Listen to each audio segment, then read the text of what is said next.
the raw video. If I want to, no sense to cut it because it's not going to go anywhere. Just do the full video. Yeah. And then, well, actually, no. Maybe you know what? Maybe I'll cut it and put it on YouTube. We can put it on YouTube in a few days. Maybe we'll see how it goes. Maybe.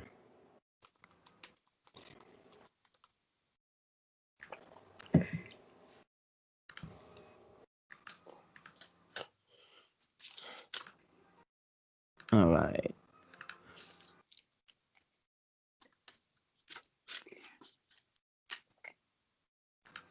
I totally forgot it was Wednesday. Really? Yeah. Good job. I'm proud of you.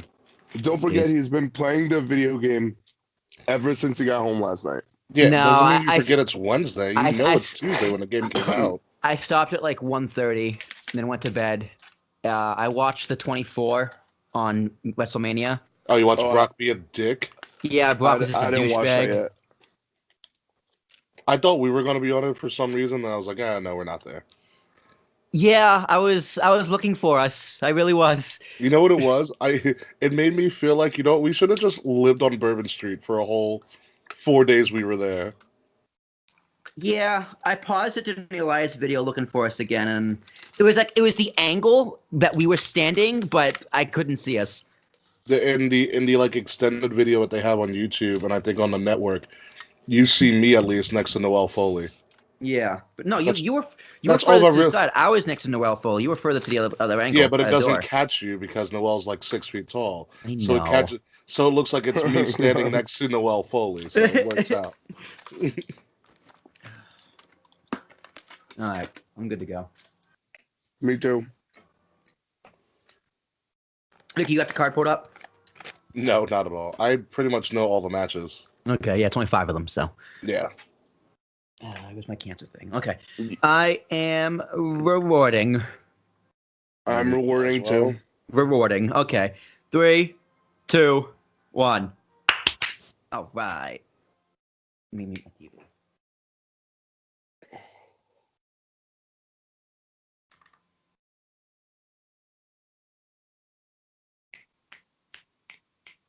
So look weird on video.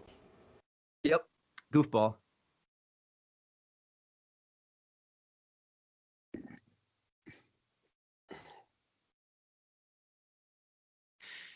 Yes, ladies and gentlemen, welcome. If you're listening to this, you're one of our Patreon members. This is a Patreon exclusive for NXT, the hottest brand going in professional wrestling. Today, we are going to be talking about TakeOver just for you guys because we love you so much and love your love and support. Guys, TakeOver, it's going to be an interesting discussion to talk about. So I think we can do plugs. Everyone knows who we are. Everyone knows what we are. We can do a quick intro and let's get right into it. Dave, how are you doing? I'm doing wonderful. I very much enjoyed TakeOver. Not one of the best, but it was a phenomenal TakeOver. I was very content with the way it played out. I mean, obviously, we'll get into all the match results, but it definitely did what it needed to do. Start the weekend on a good note. Pretty crazy. Like, I came across something saying that Vince McMahon asked Triple H to dumb down the NXT show because he didn't want it overshadowing the Royal Rumble. And obviously, we'll get into that if it did overshadow. Yeah, absolutely. Ricky.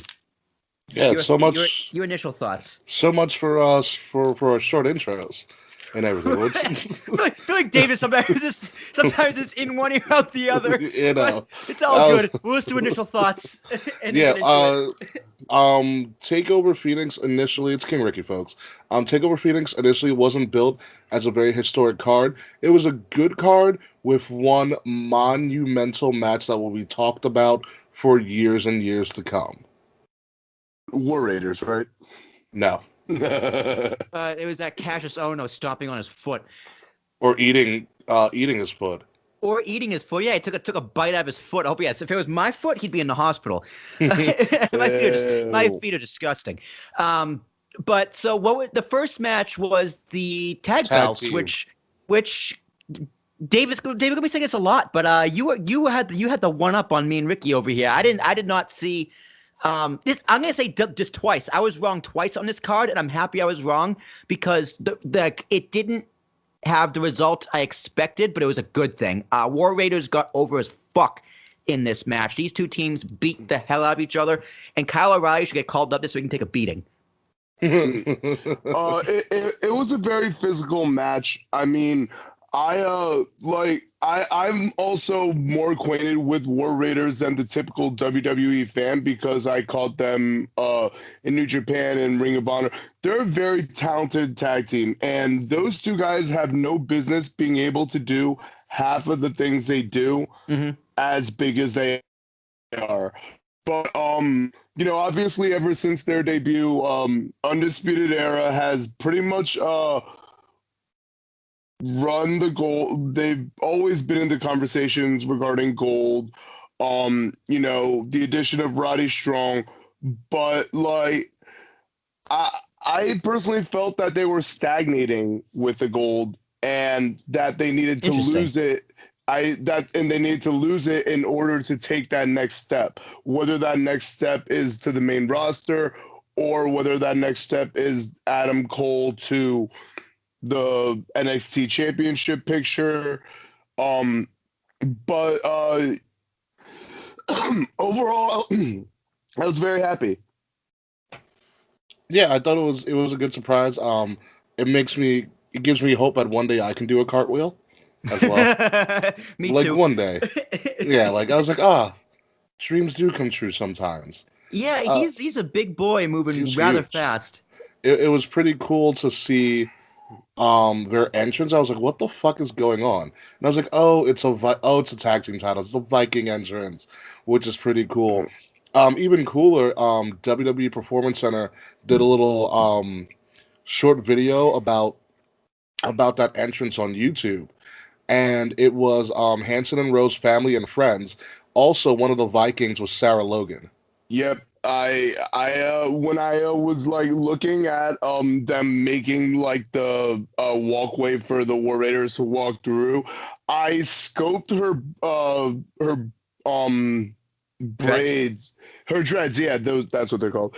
I scoped her dreads, and I'm like, wait a minute, is that? And then when I kind of like took a step back, I'm like, holy shit, that's Sarah Logan. Like only something Dave would figure out. Yeah, it's the details, man. I didn't notice. The only thing I noticed is the one in the front right started early, the bashing the shields. Oh, yeah. That's the one. I'm like, someone's getting fired, but now that they're friends and family, they were never employed anyway. Exactly. So they just came for the ride. He was a town crier. He was the one that had to start it to... I mean, someone had to do it. Like, I really enjoyed that and the entrance. I mean, they actually are descended from Vikings, and I know that Sarah Logan and I believe she married Raymond Rowe. Yes. Or no, is that the hairy one? Whichever one she married, they actually had a Viking wedding. They did have a Viking wedding, which is kind of documented as well. And apparently, according to her husband, because they did talk to them after it, like the Viking thing is big to them because they discovered this whole love of Vikings and Nordic stuff together. So that's why they kind of like went into the whole gimmick and had this Viking wedding and stuff, which I haven't watched that video on yet on the Performance Center. Dude, talk about taking a 23andMe too seriously, bro. Yeah, They're 125th Viking and running with it. and obviously we see Sarah Logan continue that trend whenever she dresses for in ring. She always does have some sort of face paint on, so it's a nice little throwback to it. But yeah, it was such a good match, and I mean, like, obviously the Full Sail audience has gotten the chance to grow on the War Raiders. I'm not convinced that translated to us watching at home on NXT TV, but that's not booking wise. It's just the way NXT is situated, where they basically only appear every like third or fourth episode. But to have that kind of reception at the Talking Stick Arena in Phoenix, huge. And Yeah, it was definitely huge. And obviously, you can see the disparity with how Triple H views tag wrestling in NXT versus how we get tag wrestling on the main roster. Just how Triple H views not just tag wrestling, but how Triple H views wrestling in general. There's a distinct difference between Triple H and Vince. Oh yeah, no, absolutely. But I mean, obviously, so many times we see tag teams that like did so well in NXT not translate well to the main roster because of booking, etc., and True. you could tell that that's definitely one of the pillars that Triple H is going to utilize down the road when he starts being given more and more of the company, because I mean, Vince McMahon is not getting any younger. Vince McMahon might not even die at this point. Like, I'm almost convinced that is. He drinks blood of children. Pretty much. to stay young. He drinks tiger blood. Yeah, but the same shit that kept Charlie Sheen alive from HIV. Charlie Sheen is still alive from HIV. He is still alive. I was actually happy to see War Raiders win. I like how NXT took their time kind of building these guys. And looking back with the way it ended, I think this was the right time to put the belts on them. They didn't push. We knew they were going to get the belts eventually. They didn't push them to the moon. And while I still think Undisputed overshadows them, they're not going to get heat by taking the belts off of them. No, they're not going to come to full series. Yeah, they're not going to come to full series and get booed. The War Raiders. No, Undisputed's bigger than the belts at this point, so they can do. They can do. They're almost getting to the point of forever over. They're becoming that big of a faction that they can do anything and it'll still be fucking cool. Mm-hmm. So new head honcho. The bar has been set, so to speak. So yeah, it was a great way to start off the night. It set the pace. What was the next match? Oh, the fucking Matt Riddle and Cassius Ohno, which it did what it had to do. It ended with a tap, right? It was a weird tap. It was tap to strikes. It was a very forced ref stoppage. Yeah. Okay. Very MMA. Very MMA. You know what? It fits Matt Riddle's character. Fuck Cassius Ohno. Cool spots with the feet.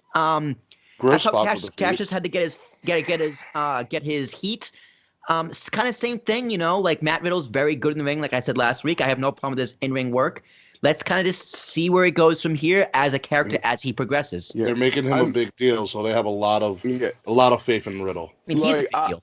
I'm very happy with the way they did that match. They showed Matt taking a really heavy beating, and mind you, he was also an MMA fighter. And the dirty moves with in more ways than one, with Cassius biting the foot, and then the stomp to Matt Riddle's face that busted Matt Riddle's lip open. But that kind of like awoke a darker side of Riddle than we've seen, and he just went completely in the zone. But I love the fact that they had him go over with strikes leading to forced stoppage, because we so rarely see that. I think the last time we saw that was Brock Lesnar, Randy Orton. Yep. But yeah, I mean, Mania he beat the fuck out of him. At SummerSlam, yes. That was SummerSlam with Orton, yes, it was, because he was bleeding and everyone thought it was a shoot, but it was a work. It was a work that got too shooty. Yeah. Pretty much. They worked themselves into a shoot, if you will. Yes. But yeah, so like that, I definitely think that they could have Matt Riddle start, tacking W's in the column with these forced stoppages, and he can rise through the ranks of NXT. I just want him to over-abuse forced stoppages. It's better for a heel.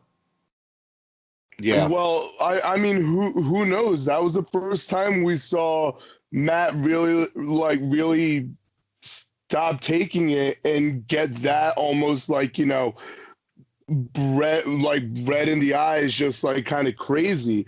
So I I'm feel not like he saying did that on TV, but I'm not sure. not to the extent.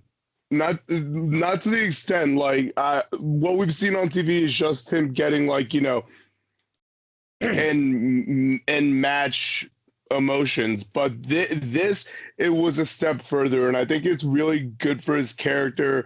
It can help him rise through the ranks of NXT. He already has a huge following in Full Sail and nationally and internationally, so he doesn't need that. A lot of people are complaining that they don't really understand his gimmick, but like he's really He's not a stoner MMA fighter. yeah, he's just it's not really All there is gimmick. to Like it. the person he is on NXT television is how he is in real life, and I can attest to that. It's pretty simple. He's a stoner MMA fighter. That's all there is to it. Yeah, but I think there needs to be a little more to him. I mean, Needs to be more of a background. There is needs a little bit more of a background, but there just needs to be a little more than just a basic stoner California dude with NX Bro on his shorts or Bro and NXT look font on his shorts. Like he needs original Bro. Whatever he needs a little more depth, and I like I've been saying, I think right now it's a little forced. It needs to be a little more natural, but. In-ring work, stellar match, good way to start off his NXT TakeOver career, his NXT career, and the sky's the limit for this guy. Is this hope Well, they actually, don't fuck he it had up. the knockout. This is his second. Yeah, I know. TakeOver. As midway through, it's like, oh wait, you get the 5-second knockup. Does that really count? I mean, Yeah. it does, but Yes. does it really count? This is his first actual showing. It counts. Yes. You heard the bell go off for the match to start. You heard Counts. the bell go off. Yeah. Okay. Counts as a match. Oh, I didn't say it was his debut. I said it was a good start. So You mean D-Butt? D-Butt. Who says D-Butt? No, Matt Riddle says Matt Riddle. D-Butt. Okay, I was gonna say Matt Riddle when it says D-Butt. Okay, yeah, like more shit like that. I think his character needs just because it's just like, dude, you're such a bro. I mean, this is his opening feud. Exactly. It's a good start. That's what I'm saying. Yeah. Christ. All right. North American title. Fucking Dave was right again. And I you know what? I agree with him 100%. I think this was a fantastic match. And the end result, again, it fits the story. It fits the character moving forward. It fits the bigger story moving forward. Yes. I still do think it damages the belt. That's like the third title switch in less than a year. Yeah. But especially for a starting out belt, I mean, where does Ricochet kind of go from here? They're gonna say a big F you to the Super Bowl main event, Super Bowl halftime show. They just hate Maroon 5. Well, everyone hates Maroon 5. I disagree. I love Maroon 5. I think they're awesome. I forgot you love Maroon 5. Yeah, but fuck everyone you. but you hates Maroon 5. And it's not just Maroon 5. It's like Big Boy from Outkast, and I forgot who the third one is. I want to say Travis Scott. No, Andre's not going to be there. Just Big Boy. But I want to say Travis Scott. Like, it's a very besides Maroon 5, it's a very ATL halftime show. Like, it's well, going they're to an ATL, so doesn't mean anything. let's go, Brady. Oh, fuck off. No, the Ricochet Gargano match was phenomenal. Match of the weekend. Match of the year. Like that, definitely match of the year candidate, and like it's just January, so like we still have 11 months of matches to come, and that is a very, very strong match to be on that list. But like we talk about on like between the main roster and NXT, just people who continue to have stellar matches regardless of opponent. Both these guys fit that profile. Ricochet 100%. has not had a bad match. Johnny Gargano is Johnny fucking TakeOver. Like, and then we luckily got a chance to see him the week before in his match against Austin Theory at Evolve. Like, he does not know how to put on a bad match. And Yeah, no, not at all. And I love how both him and, as we'll get into later, Ciampa peeled the matting on the side to show the concrete. A nice little callback to the Ciampa Gargano feud. so many spots that Ricochet took. Like, I can't even keep track of them anymore. Dude, that Hurricane Rana off the top when he landed on his fucking feet. Like, it's not every now and every now and then where my jaw will drop in wrestling. I watched that shit twice. I went back and I was like, did I really just see that? It was There's fucking, so many spots. It's and unreal. then you It's even crazy, have the man. you even have the walk up the LED ring post. pole. Yeah, walk up the LED post. Moonsault. Same Moonsault. shit AR Fox did. Somersault, my dumbass. Yeah, Yeah, but and Ricochet like, did it better. It's only because it's on TV. Only because Yeah. Ricochet. It's Ricochet. but yeah, the crowd was so like I honestly think the crowd was most invested in that match of the whole show. 100%. Absolutely. 100%. And I mean, I personally think this should have gone after the women's championship match because the women had no possible way to follow that. There's not many people in wrestling that can follow that. Yeah. Which is I don't care exactly if it's exactly Omega why or women were put Okada. there. They're not going to be. No one's following that. Yeah. It sucks for Bianca and Shayna, but they had to be there because you're gonna put that match before. Get the fuck out! You're gonna put that match before the main event. You're gonna put Matt Riddle and Cassius right before the main event. No, I mean, unfortunately, the women got shafted with that, but you know what? They kind of deserved it because their match wasn't that great anyway. But I disagree with that actually. We won't debate that and make a YouTube video then. Yeah. I highly disagree with that notion of the women's match, but that match was put in the spot where it's supposed to put. It's a 5-fight card. That match is in the middle to get the crowd elevated again. That's your show stealer, and that's exactly what it did. And that's what it did. It stole the weekend, but it stole the show, and it did what it was supposed to. It's got to get the crowd invested again. There's ebbs and flows in every match card, even with NXT. Even though sometimes NXT is just like, fuck it, we'll just put on all 5-star matches. But there's traditionally a rhyme or reason to everything. Yeah. So Ricochet loses the belt, and what? He gets a tour Evolve in 2 months. Yeah, we'll be there, boys. I'm so excited for that. So we're like, hey, remember when we met in New Orleans?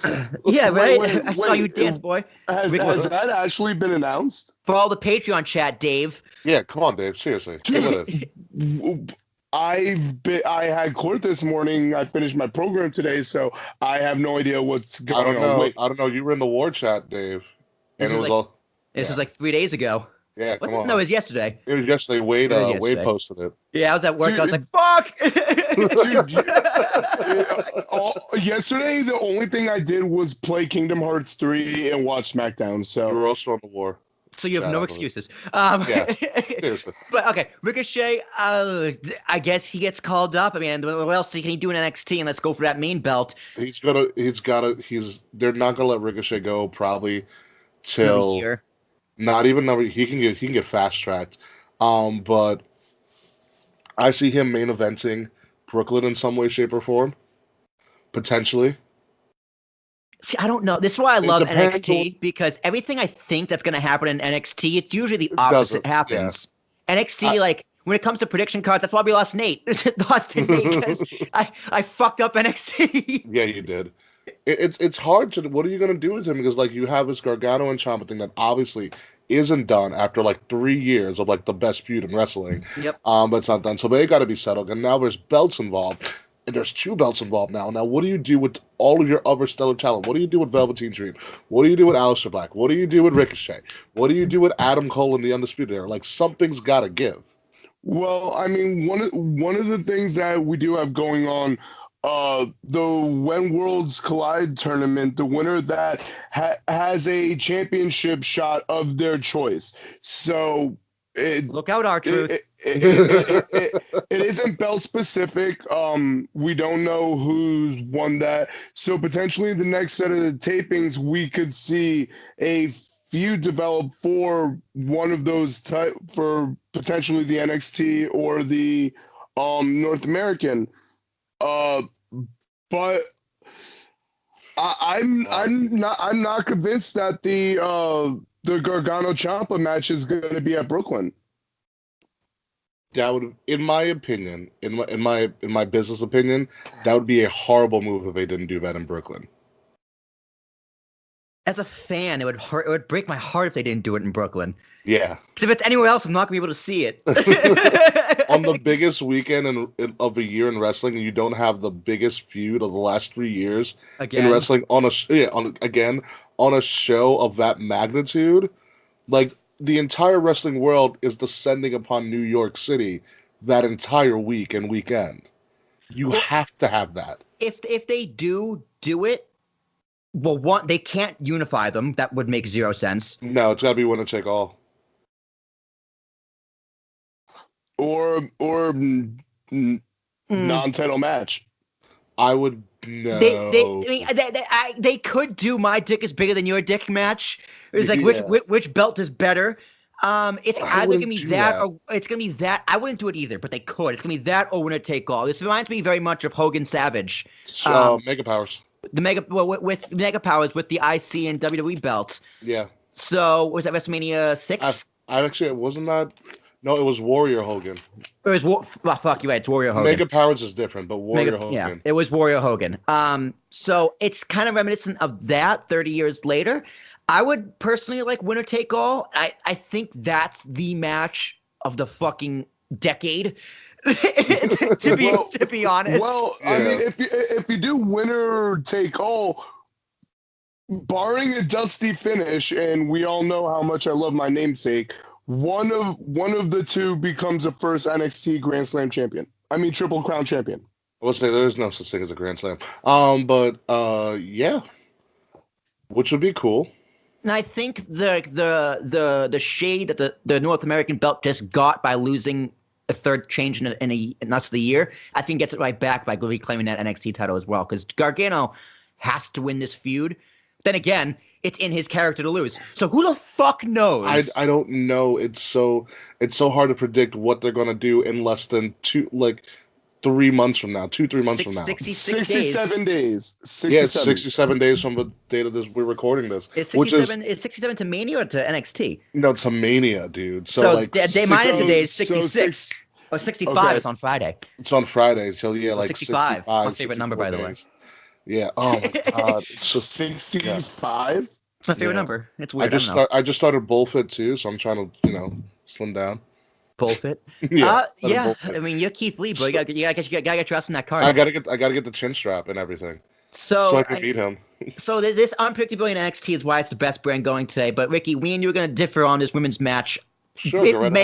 It may have been card placement because they can't follow it, but this was just that. Okay, I'll give you that. I will give you that. So I will add a grain of salt to my argument here. Mm-hmm. Just one.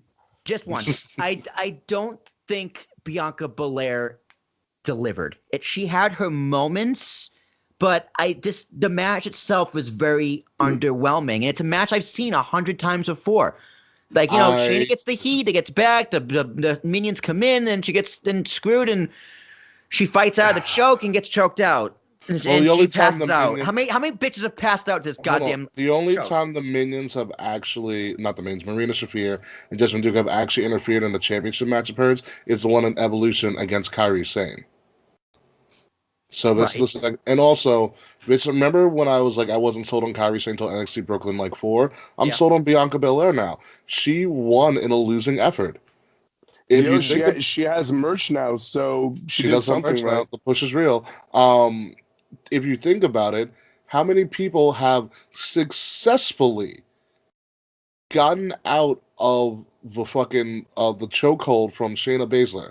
Not only got out of it, she stood up. Yeah, she used her strength advantage. That's fair. She stood up, and that's a huge one. Like no one, once you're in that chokehold, you're down. Ember Moon couldn't get out of it. She had to pretty much chancery herself to a win. Same thing with Kairi Sane. Bianca Belair was the first one to actually get up from it. They made her look strong as fuck in a very, very good opposition to Shayna. Obviously, Shayna was going to win all along because if anything has been proven in the last couple of days in wrestling, the 4 Horsewoman thing is alive and well as ever. 100%. Yeah, I could have said it better. Yeah, so Shayna's got to keep this title for a little bit longer, but Bianca wins because she showed I think this is her first actual NXT takeover. Yes, it is. Yeah, that she can be that star in the main event. Her promos need to be worked on, but that can be something that can obviously be worked on down the road. But as a It is performer, developmental anyway. yeah. But as a performer and telling that story of never giving up and persevering to the last second, I think she did an excellent job. I mean, my biggest thing with the match is, unfortunately, like watching the pre-show into the actual card, I like already had like bad feelings after the whole Sam Roberts thing, the way he basically called out Bianca Belair for whether or not she even deserves to have the place on the card. Oh, that And happened. I didn't watch the pre-show, so I don't yeah, know. he basically said that he doesn't believe Bianca Belair is talented enough to be having this match against Shayna I don't on think the Sam card. Roberts is talented enough to be in WWE employee. So But Well, he might not be for long. so that put a sour taste in a lot of people's mouths. It, the match got it got the job done for me. As you said, Ricky, it showcased Bianca very well in a losing effort. And mind you, like she's playing the face, and the face, their comeback story is always better, while for the heel, it's better on a chase, 100%. yeah, better on the chase. So I definitely think this is not the last that we're gonna see them, but like the NXT women's division right now is so talented. Like, We have so many people that we never see on NXT TV, which is crazy. Good thing yeah. they were in the Rumble. That too. We'll But get to that. overall, the match did what it had to do. I mean, I'm pretty sure in our prediction show last week, I said that there would be a similar ending with you know, the Stooges getting involved again. It's getting kind of annoying, but whatever, it works. And obviously, Ricky said it best. The four horsewoman thing is real. We even had the Bailey flashing the four to fucking Oh, yeah, the Becky low when key she was four. coming into the yeah, just low key like four, and then while she was making sure that Becky didn't fall off the apron. But it's live and well, so it did what it had to do. But The match didn't wow me. Bianca Belair didn't wow me. But, Ricky, based off your argument, I'm not going to write her off yet. I'm not even going to call her overrated. I'm just going to say it needs more time with me. It's the opening act of okay. Yeah, and I think that's fair. So I'm still not sold, but I'm not writing her off as completely useless. She has hope, let's say, No, in my book of opinions. Yeah, no, I mean, for my fandom, she hasn't earned it yet, but she's getting there. She's getting there. Like she's a natural athlete. She's a former D1 athlete. Like she has all the tools to be a star. Mm-hmm. She just needs to show her personality more. We have to see how she and her character reacts to her first L. Because some people can't bounce back from that first L. Look at Kofi. That was uncalled for. But so we'll see. We'll see what happens. Main event, Alistair and Ciampa. Slow beginning. Working the body part. You know, it's a pretty hit or miss. Tactical, slow, methodical. But by the time that end came around, dude, that match was very, very good. It was a very good match. I enjoyed the match. But you can tell that it wasn't like it's one of those championship matches that NXT does where the match isn't the story. It's like Drew McIntyre versus Bobby Roode. The match wasn't the story. It's everything that happened around the match was the story. And granted, we had our match that we needed with Ricochet and fucking Johnny Gargano. So they didn't have to do much, but everything surrounding that match became a story with the pulling of the floor out again. It was, I don't think it was, going back to the match, but I think it was showing the similarities in characters and how the characters for all of last year between Gargano and Ciampa were so different. But now after that steel cage match, and after a couple of run-ins, they started becoming more and more of the same person again. They're different, but same. Well, yeah, same, but different. Same, but different. Yeah, but they're coming together to be unified again in a very, very weird way. I'm just interested to see how Candice LeRae plays a part in this whole thing. And it fits with the title change too. It It makes sense. Fits. And I was like, "Fuck! Why didn't I see this coming?" I didn't see it at all. Like I was very happy with the way this match played out. In no way did I believe that Ciampa was going to be losing his belt. But I mean, like we always talk about how somebody comes off in a loss, and Aleister Black, mind you, like he was a very dominant figure. He won the title, got injured, lost some of his mystique. It took 4 fairy tale endings to put him down. You mean 4 Mandy Rose finishers? You shut your mouth. Don't you dare disrespect Tommaso Ciampa like that. But Fuck you. So the fact that it took 4 of the finishers when, like, mind you, God damn it, it hadn't been kicked out of. The fairy tale ending? Yeah. I think Naomi did. I don't remember Ciampa using it as much because I remember him using the apron DDT. Yes, I thought it was a the DDT. hanging DDT a lot more. When he did the fairy tale ending. Dude, Big Dick Nick would be like, this guy has so many finishers. I remember him saying that on an episode once. He's just got so many goddamn finishers, which kind of makes his allure mystique just that much more. Because you never know what he's gonna throw at you, and you never know when the match is gonna end. Yeah, but the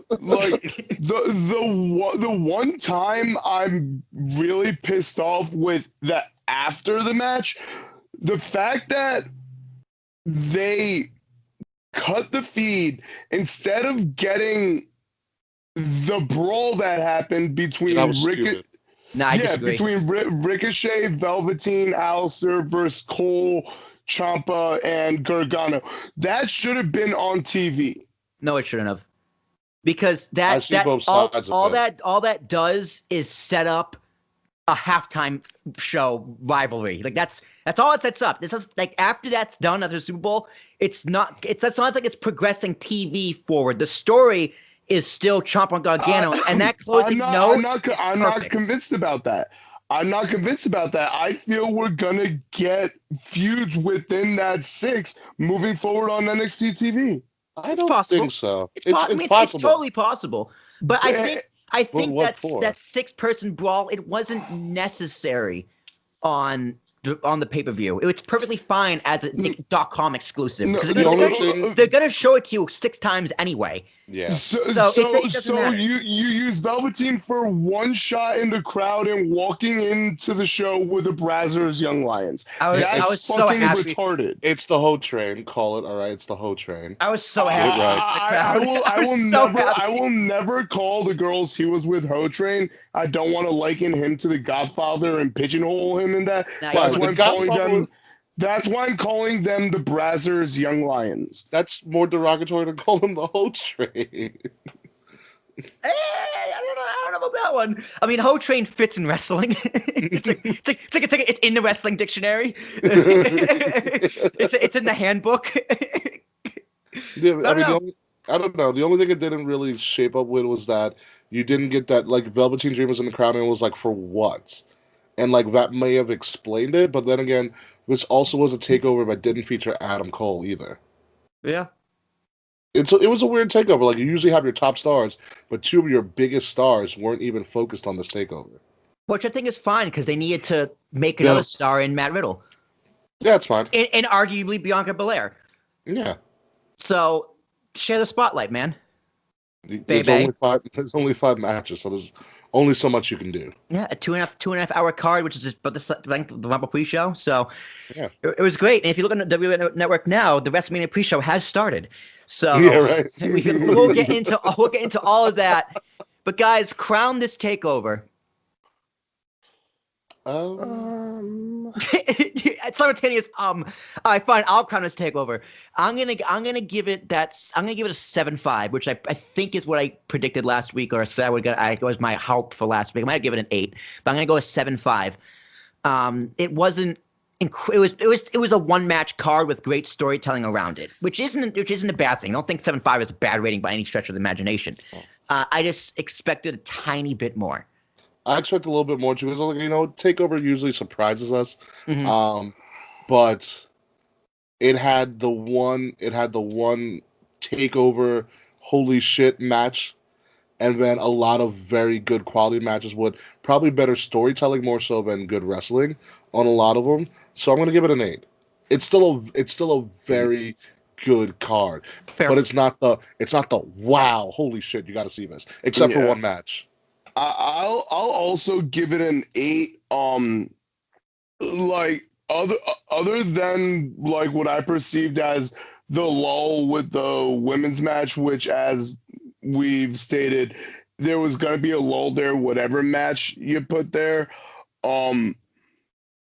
It was a very good pay-per-view, and we got advancement with Undisputed Era now not having any of the belts, so now they're going to come off probably more vicious, more desperate. Gold Rush. So we could get a second Undisputed Era Gold Rush, but yeah, overall great. And I mean, literally the Gargano Ricochet and Aleister Black Ciampa match, I could literally watch over and over. Yeah. So that will wrap it up for us covering NXT exclusively for you lovely patrons. Thank you again so much for being here.